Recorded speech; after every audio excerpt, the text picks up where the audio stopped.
Graal Military Legacy. May 5, 2017. Morzan H. Dracano. My Story. Chapter 1.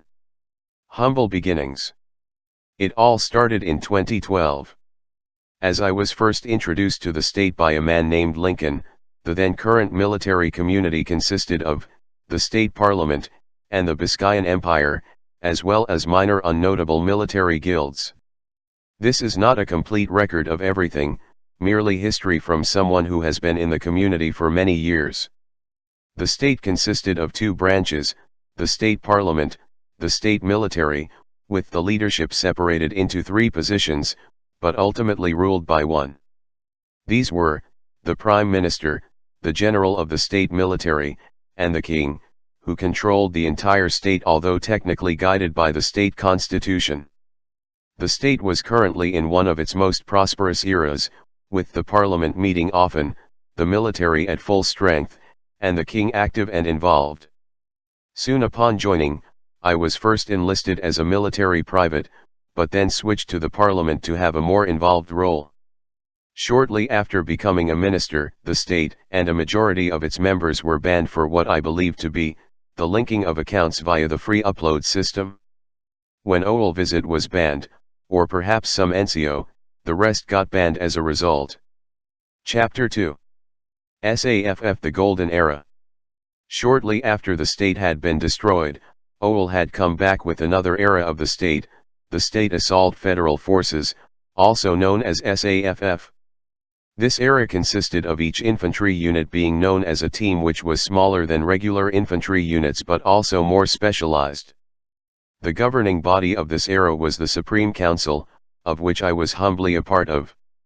This council was ran by a chairman, again OL Visit, who claimed to be elected, whereas no election ever happened. We in the Supreme Council were known as councillors and made up the ruling body of the state. I myself was surprised to come back to such an elevated rank, and took it upon myself to remain involved and innovative for this new era. Shortly after, I walked into a meeting which consisted of OL and James. Soon after entering, I was given the position of headmaster of the State Academy, my first command. Technically I was still a part of the Supreme Council, but I also held a rank in the military that separated me into my own department of each, the Academy branch. In this academy I trained new recruits before they were to go into service in one of the teams. There were 3 tiers of this academy. Tier 1, which was basic NCO training. Tier 2, officer training, lieutenant major. Tier 3, the final tier, that was hacking or alchemist training, where we trained the hackers of the state. During this time many militant guilds arise and the new state begins their zero tolerance of any guilds that are not themselves. Shortly after the graduation of Irish, Winry, and a third unknown member of the academy, 80% of SAFF is banned for unknown reasons, and I return to era once again. Chapter 3. The Final Era. The third era of the state is the final era I consider official, due to all eras past that ending in mere weeks instead of months like the past eras. This era, more commonly known as the renewed state, follows the base of the old state, however with less meetings and innovations. This is the beginning of the end of the state and the military community. OL Visit becomes more hack-based and anti-administration.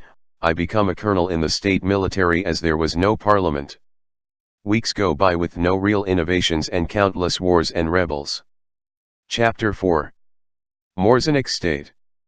Due to the state being a weak form of its former self, I take control.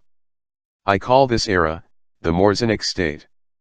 This era was largely prosperous and can be compared to Kazan state, as well as lasting longer than other eras of the state post the renewed era.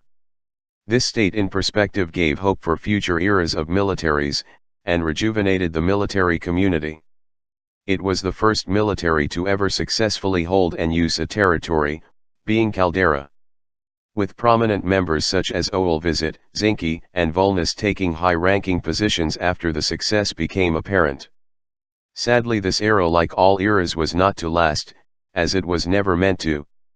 The sole purpose of this era was to rejuvenate the community and push them into a direction of self-sufficiency and construction.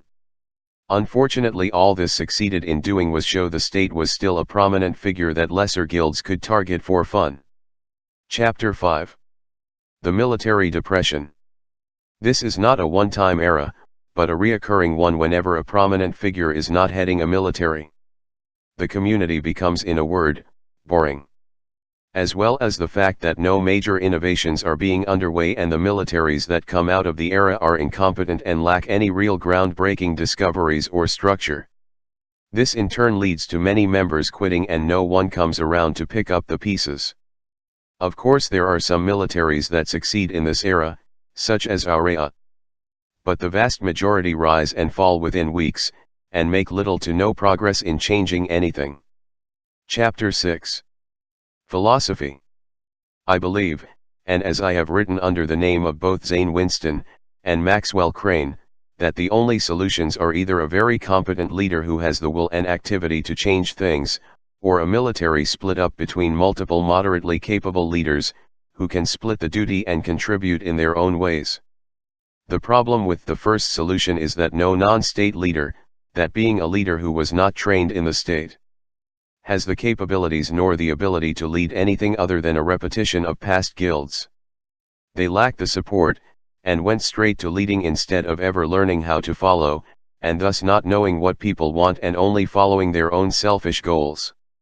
The only way to success is knowing what the people want, and if you were never one of them you will never succeed.